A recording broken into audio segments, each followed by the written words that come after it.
हाँ जी, सीताराम सभी को स्वागत है आपका आपके अपने YouTube चैनल लेट्स रन के ऊपर। मेरा नाम है प्रिंसेस हीना और आज हम अपना टॉपिक शुरू करने वाले हैं जॉइंट हिंदू फैमिली बिजनेस। इससे पहले हमने जो बिज़नेस ऑर्गेनाइजेशन का पहला फॉर्म था सोल प्रोप्राइटरशिप, उसके बारे में हम पढ़ चुके हैं और इसका जो नेक्स्ट टॉपिक है वो आज हम पढ़ने वाले हैं जॉइंट हिंदू फैमिली बिजनेस। ठीक है, ये इस वीडियो का ये सेकंड पार्ट है। ठीक है, इससे पहले हमने सोल प्रोप्राइटरशिप पढ़ा था। तो चलिए शुरू करते हैं जॉइंट हिंदू फैमिली बिजनेस। इससे पहले कि हम अपने टॉपिक को शुरू करें, जो भी हमारे चैनल को देख रहे हैं, लेट्स रन को देख रहे हैं, प्लीज़ हमारे चैनल को सब्सक्राइब करें और वीडियो को लाइक करना ना भूलिएगा। जॉइंट हिंदू फैमिली बिजनेस क्या होता है? जो जॉइंट हिंदू फैमिली बिजनेस होती है ये एक स्पेसिफिक फॉर्म होती है जो हमारे इंडिया में ही पाई जाती है। जो बिज़नेस होता है वो उसका खुद का होता है। ठीक है, उसका खुद का बिजनेस होता है और जो आगे आने वाले फैमिली मेम्बर्स होते हैं HUF में हिंदू अनडिवाइडेड फैमिली, जो उसकी आगे के आने वाले फैमिली मेम्बर्स हैं वो धीरे धीरे उसके आगे कैरी होता जाता है। इसके ऊपर एक एक्ट भी बना हुआ है जिस एक्ट का नाम है हिंदू सक्सेशन एक्ट 1956। ये देखिए यहाँ लिखा हुआ है हिंदू सक्सेशन एक्ट 1956। सबसे ज़्यादा इसकी खास बात क्या रहने वाली है इस हिंदू अनडिवाइडेड फैमिली वाले एक्ट, इस बिज़नेस के पार्ट की? इसमें क्या होता है, जो भी मेंबर्स होते हैं ना इस बिज़नेस के, वो जैसे ही जो ह्यूमन होता है वो जैसे जन्म लेता है वो उसका मेंबर बन जाता है उस बिज़नेस का। ठीक है, फॉर एग्जांपल जैसे कि एक फादर है और उसका एक बेटा हुआ। ठीक है, जैसे एक फादर है, एक फैमिली है, मदर और फादर है, उसके 2 बच्चे हैं जैसे कि नीचे पिक्चर में दिखाई दे रहा है आपको। जैसे ये एक सन है और एक ये डॉटर है। ये दोनों जन्म लेते ही, जिसके बच्चे हैं दोनों ने जन्म लेते ही ये इसी हिंदू अनडिवाइडेड फैमिली में जो भी इनका बिज़नेस होता है, इसके फादर का जो भी बिज़नेस है उसमें जो आगे के इसके जो बच्चे हैं वो इसके मेंबर बन जाएंगे इसके बिज़नेस के। ठीक है, जैसे जन्म लेंगे वैसे ही ये इसके मेंबर बन जाते हैं और आने की 3 सक्सेसिव जनरेशन, आने वाली 3 जनरेशन तक की बिज़नेस ऐसे ही कंटिन्यू चलता रहता है। ठीक है, 3 जनरेशन उसकी मेंबर रहती है। ठीक है, जो बिज़नेस होता है वो कंट्रोल कौन करता है? जो इसका हेड ऑफ द फैमिली होता है वो इस बिज़नेस को कंट्रोल करता है, या फिर एल्डेस्ट मेंबर होता है वो इसको कंट्रोल करता है। वो मेल और फीमेल कोई भी हो सकता है, ज़रूरी नहीं है कि सिर्फ मेल ही होगा, मेल और फीमेल दोनों में से कोई भी हो सकता है। और जो इसका एल्डेस्ट मेंबर होता है जो इसको कंट्रोल करते हैं उसको कहते क्या है? क्वेश्चन यही पूछा जाता है कि जो इस बिज़नेस को कंट्रोल कर रहा है, जो हेड ऑफ द फैमिली है, उसको कहते क्या? उसको कहते हैं कर्ता। क्या कहते हैं? कर्ता। यही क्वेश्चन हमारे एचटेट के एग्ज़ाम होते हैं उसमें ये क्वेश्चन पूछा जाता है कि जो हमारा जो बिज़नेस को कंट्रोल करता है हिंदू अनडिवाइडेड फैमिली में, जो एल्डेस्ट मेंबर होता है उसको क्या कहते हैं? आंसर होगा कर्ता। ठीक है, जितने भी मेंबर्स होते हैं उनका इक्वल ओनरशिप होती है, उनका पूरा प्रॉपर्टी के ऊपर पूरा राइट होता है। जो भी उनको उनके एंसेस्टर्स, उनके पूर्वजों से मिली होती है उसके ऊपर इनका पूरा राइट होता है। जितने भी इसके फैमिली मेंबर्स है इक्वल ओनरशिप होगी। ऐसा नहीं है कि एक ही का उस पर राइट होगा प्रॉपर्टी के ऊपर, नहीं। जितने भी मेंबर्स है उस फैमिली में, चाहे वो जन्म लेते ही हो, जैसे इसके 2 बच्चे थे, जैसे जन्म लिया इसका राइट हो जाएगा, इक्वल राइट होगा। ठीक है, चलिए आगे बढ़ते हैं। जॉइंट हिंदू फैमिली बिजनेस के बारे में थोड़ा सा हम इसकी पुरानी हिस्ट्री के बारे में पढ़ लेते हैं कि पहले किस तरीके से ये एक्ट था और फिर इसमें क्या अमेंडमेंट की गई इस एक्ट के अंदर। तो चलिए पढ़ते हैं। कहते हैं कि एज़ पर दया भागा सिस्टम, अगर हम दया भागा सिस्टम की बात करते हैं तो इस लॉ में क्या होता है कि ये जो लॉ है ना सिर्फ एक वेस्ट बंगाल के ऊपर ही लागू होता है, जिसमें बोथ में जो मेल और फीमेल्स मेंबर्स होते हैं वो इसके जॉइंट ऑनर्स होते हैं। लेकिन जो हमारा मिताक्षा सिस्टम होता है हिंदू लॉ का, इस लॉ के अकॉर्डिंग सिर्फ वेस्ट बंगाल को छोड़ दिया जाए। देखिए applicable to the rest of the country, West Bengal को छोड़कर जो हमारा जो बाकी अदर जो हमारी बच जाती है कंट्रीज़ उसके ऊपर, ठीक है, उसके ऊपर ये वाला मिताक्षा सिस्टम हमारा लागू होता है, जिसमें होता क्या है, says only male members of the family can become the co-partners. ठीक है, इसमें क्या कह रहा है कि सिर्फ मेल मेंबर ही साझेदार होगा। ये देखिए को-पार्टनर्स, जो मेल मेंबर्स है वही हमारा आगे का जो साझेदार बनेगा उस बिज़नेस का, फीमेल मेंबर को साझेदारी नहीं दी जाती है, ठीक है। मेल मेंबर्स ही आगे बढ़ता रहता है। लेकिन इसमें एक अमेंडमेंट की गई, उस अमेंडमेंट में, वो अमेंडमेंट कब हुई, डेट भी पूछ सकते हैं आपसे, वो अमेंडमेंट कब हुई थी, 2004 दिसंबर 2004 में एक बिल पास हुआ था हिंदू सक्सेशन एक्ट को लेकर। इस बिल में क्या अमेंडमेंट की गई थी, इस बिल में ये अमेंडमेंट की गई थी कि जो वुमेन्स है उनको भी एक इक्वल राइट दिया जाना चाहिए हिंदू जॉइंट फैमिली बिजनेस के अंदर। ये बिल पास हुआ था और इसने इस चीज़ को रिमूव किया था कि जो भी कमियां पेशी थी उसको रिमूव किया। डिस्क्रिमिनेशन थी, जो भी डिफ्रेंशिएट रख दिया जाता था, फीमेल्स को अलग कर दिया जाता था, उनको राइट्स नहीं दिए जाते थे। तो लेकिन इस हिंदू सेक्शन एक्ट 1956 में ये राइट आया कि giving equal right to daughters as sons have, ठीक है। डॉटर्स को भी इक्वल राइट है, सिर्फ एक सन को राइट नहीं है बल्कि एक डॉटर को भी राइट दिया जाता है, ठीक है, एज वेल एज सन, ठीक है। जिस तरीके से एक सन को और फीमेल्स को भी सेम ये दिया जाएगा, तो इक्वल हो गया। जैसे दया भागा सिस्टम में मेल और फीमेल इंक्लूडेड थे, वैसे ही मिताक्षरा सिस्टम में भी मेल और फीमेल को इंक्लूड कर दिया गया, ठीक है। चलिए आगे बढ़ते हैं। अब इसके फीचर्स के बारे में पढ़ लेते हैं कि इसके कौन कौन से फीचर्स रहने वाले हैं हमारे जॉइंट हिंदू फैमिली बिजनेस के, ठीक है।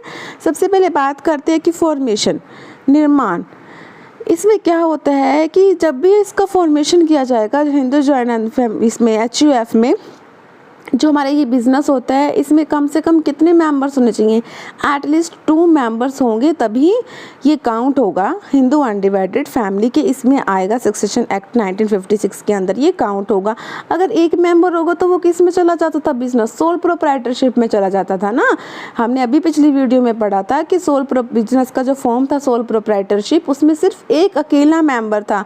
बट जो हमारा जो हिंदू फैमिली बिजनेस है HUF है, ये सक्सेशन एक्ट 1956 की ये खास बात है कि इसमें कम से कम 2 मेंबर्स होने चाहिए तभी ये इसके अंदर काउंट होगा। आगे पढ़ते हैं लाइबिलिटी। इसमें जो लाइबिलिटी किसकी लिमिटेड है और किसकी अनलिमिटेड है इसके बारे में जान लेते हैं। जो लाइबिलिटी होती है एक्सेप्ट द कर्ता को छोड़कर जितने भी आगे के जो भी मेंबर्स हैं उन सब की लाइबिलिटी तो लिमिटेड रहती है, लेकिन कर्ता की लाइबिलिटी अनलिमिटेड रहती है, ठीक है। अब बात कर लेते हैं कंट्रोल की। जो कंट्रोल रहता है वो किसका रहता है, तो कंट्रोल रहता है जो वो बिजनेस का कंट्रोल रहता है वो सारा का सारा कर्ता का रहता है, ठीक है। Family business lies with the कर्ता का सारा रोल रहता है, वही सारे डिसीजन लेता है, वही सारे बिजनेस को मैनेज करता है, ठीक है। आगे कॉन्टीन्यूटी की बात कर लेती हैं। इसकी फीचर्स है कॉन्टीन्यूटी, इसका फीचर्स रहने वाला है। वो कहते हैं कि ये जो कॉन्टीन्यूटी है मतलब जो बिज़नेस है वो डेथ ऑफ द कर्ता के बाद भी, अगर कर्ता की डेथ हो जाती है तो ये बिज़नेस जो है आगे के जो मेंबर्स होते हैं, जो एल्डेस्ट मेंबर होता है उसको हैंड ओवर कर दी जाता है, उसको ही पोजीशन दे दी जाती है कर्ता की, और ये बिज़नेस कंटिन्यू चलता रहता है, ठीक है। आगे बात करते हैं माइनर मेंबर्स। क्या माइनर मेंबर्स इसका साझेदार हो सकता है? बिल्कुल हो सकता है। इसके अंदर जो माइनर मेंबर्स है वो भी इस बिजनेस का हकदार है। वो हमने बोला था ना कि बर्थ से ही वो इसका मेंबर बन जाता है इस बिजनेस का, ठीक है। चलिए आगे बढ़ते हैं, मैरिट्स के बारे में पढ़ लेते हैं। इसकी कौन कौन सी मैरिट्स रहने वाली हैं। इफेक्टिव कंट्रोल रहता है, सबसे पहले बात करते हैं इफेक्टिव कंट्रोल। ये बहुत अच्छी बात है कि कंट्रोल जो है बहुत इफेक्टिव रहता है। कैसे रहता है? क्योंकि जितने भी डिसीजन लेते हैं वो कौन लेता है, वो कर्ता लेता है, और इससे क्या होता है कि कोई भी कॉन्फ्लिक्ट नहीं होता, अवॉइड हो जाता है, मेंबर्स के बीच में कोई कॉन्फ्लिक्ट नहीं होगा, क्योंकि जो भी कंट्रोल है वो किसके हाथ में है, कर्ता के हाथ में। बिजनेस को कौन रन कर रहा है, कर्ता कर रखा है। बाकी मेंबर्स जो है उसके वो मेंबर्स जो बिजनेस के हैं तो हैं, उसका राइट तो है, लेकिन कंट्रोल करता है, जिससे कि दोनों के बीच में कॉन्फ्लिक्ट नहीं होता है। कॉन्टिन्यूड बिजनेस एग्जिस्टेंट, जो बिजनेस है कॉन्टिन्यू चलता रहता है। डेथ ऑफ द कर्ता की डेथ हो जाती है, बिजनेस के ऊपर कोई इफेक्ट नहीं होगा, जो भी आगे का एल्डेस्ट मेंबर होगा वो इसका पोजीशन ले लेगा, ठीक है, जिससे कि बिजनेस हमारा कॉन्टिन्यू चलता रहता है बिना किसी थ्रेटेंड के। आगे लिमिटेड लाइबिलिटी ऑफ मेंबर्स, हमने अभी पढ़ा था। जो लाइबिलिटी होती है वो कर्ता की तो अनलिमिटेड होती है, जो मेंबर्स की लाइबिलिटी होती है वो लिमिटेड होती है, और कर्ता की लाइबिलिटी अनलिमिटेड होती है। इंक्रीज लॉयल्टी एंड कोऑपरेशन, ये बहुत खास बात है। जो हमारा ये वाला बिजनेस होता है खुद का घर का बिजनेस है, ठीक है। इंक्रीज लॉयल्टी, लॉयल्टी मतलब कि हमारे जो है कि ईमानदारी अपने आप से बनी रहेगी। Since the business is run by all the members of a family members ही उस बिजनेस को रन कर रहे हैं, तो उनके बीच में एक लॉयल्टी अपने आप से बनी रहती है, ठीक है। इससे क्या होता है, बेटर कोऑपरेशन रहता है मेंबर्स के बीच में। टैक्स बेनिफिट्स, टैक्स भी बेनिफिट्स होते हैं। HUF is regarded as an independent essence of tax purpose, ठीक है। इससे हमें टैक्स के जो हैं भी जितने भी बेनिफिट्स मिलते होते हैं वो हमारे को मिल जाते हैं, ठीक है। Independent essence for tax purpose. आगे है एंसेस्टर गुडविल।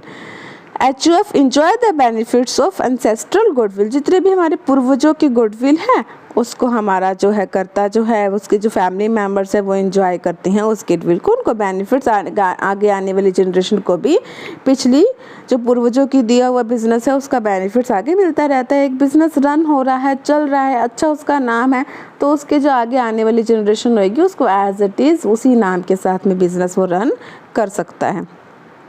आगे लिमिटेशंस के बारे में भी पढ़ लेते हैं कि क्या लिमिटेशंस रहने वाली हैं। इसके बाद हम इस टॉपिक को विराम दे देंगे और आगे आने वाली वीडियो में इसके बाकी के फॉर्म्स भी पढ़ेंगे, ठीक है। इसकी जो लिमिटेशंस रहती हैं वो रहती हैं, फर्स्ट इज़ लिमिटेड रिसोर्सेज। जो रिसोर्सेज होते हैं वो लिमिटेड होते हैं क्योंकि एक अकेला जो खुद के फैमिली मेम्बर्स हैं वही इस बिज़नेस को रन कर रहे हैं। फेसेस जो हमारी जो कैपिटल रहती है वो लिमिटेड रहती है। As it depends mainly the ancestral property, जितनी भी उसको पिछले पूर्वजों से मिली है एक लिमिट में मिली होती है, उसी वहीं पता कि उसका स्कोप रह जाता है, ठीक है। अनलिमिटेड लाइबिलिटी ऑफ कर्ता, देखिए ना अब कर्ता की लाइबिलिटी तो अनलिमिटेड होगी ना, तो ये इसकी एक लाइबिलिटी में ये काउंट हो जाता है, ठीक है। डोमिनेंस ऑफ कर्ता, द कर्ता इंडिविजुअली मैनेज द बिजनेस, जो कर्ता होता है इंडिविजुअल मतलब अकेला उस बिजनेस को मैनेज कर रहा है, which may at times not be acceptable to other members. वो अकेला है तो वो ऐसा नहीं है ना कि वो अदर मेंबर्स के ऊपर डिपेंड है, तो उसको खुद को ही सब कुछ करना पड़ता है। बाकी सब मेंबर्स को सिर्फ राइट तो है लेकिन वो कंट्रोल सारा उसका कर्ता का ही रहता है। लेकिन एक टाइम पर अगर उसको वो नहीं अवेलेबल है तो उसको प्रॉब्लम हो जाएगी। This may cause conflict amongst them and may have lead to break down the family unit, ठीक है। आगे पढ़ते हैं लिमिटेड मैनेजरियल स्किल्स। जो मैनेजरियल स्किल्स बिल्कुल अगर अकेला ही है तो उसको मैनेजरियल स्किल्स तो उसकी लिमिटेड हो जाएंगी ना, कोई और नहीं है। कर्ता can not be expert, her area में तो वो अकेला जो है एक्सपर्ट नहीं है, तो इसीलिए उसकी जो मैनेजरियल जो है स्किल्स होती हैं वो एक लेवल तक ही रह जाती है, लिमिटेड रह जाती है, जिससे कि उसको प्रॉब्लम फेसेस करनी पड़ती है। Responsibility not matched with report, कर्ता सिंगल हैंडली मैनेज, ठीक है। Responsibility not match with reward का मतलब है जो करता है सिंगल अकेला हैंडली मैनेज बिजनेस, अकेला कर रहा है। अलोन बियर्स अनलिमिटेड, अकेला ही अनलिमिटेड लाइबिलिटी है उसको बियर कर रहा है, बट लेकिन उसका जो बिजनेस है वो सभी मेंबर्स में शेयर हो रहा है, लेकिन उसको लाइबिलिटी उसकी अनलिमिटेड है कर्ता की, और सारा कंट्रोल भी वो अकेला कर रहा है, लेकिन जो राइट्स हैं वो सारी फैमिली से उसका फ़ायदा उठा रही हैं, तो ठीक है ये भी इसकी एक लाइबिलिटी में काउंट हो जाता है, ठीक है। चलिए आज के लिए इतना ही। जो भी हमारे चैनल को देख रहे हैं, जो नए हैं, प्लीज़ हमारे चैनल को सब्सक्राइब कीजिएगा, वीडियो को लाइक कीजिएगा ताकि आपको अच्छी अच्छी वीडियो मिलती रहे। थैंक यू सो मच हमारे साथ बने रहने के लिए। सीताराम सभी को।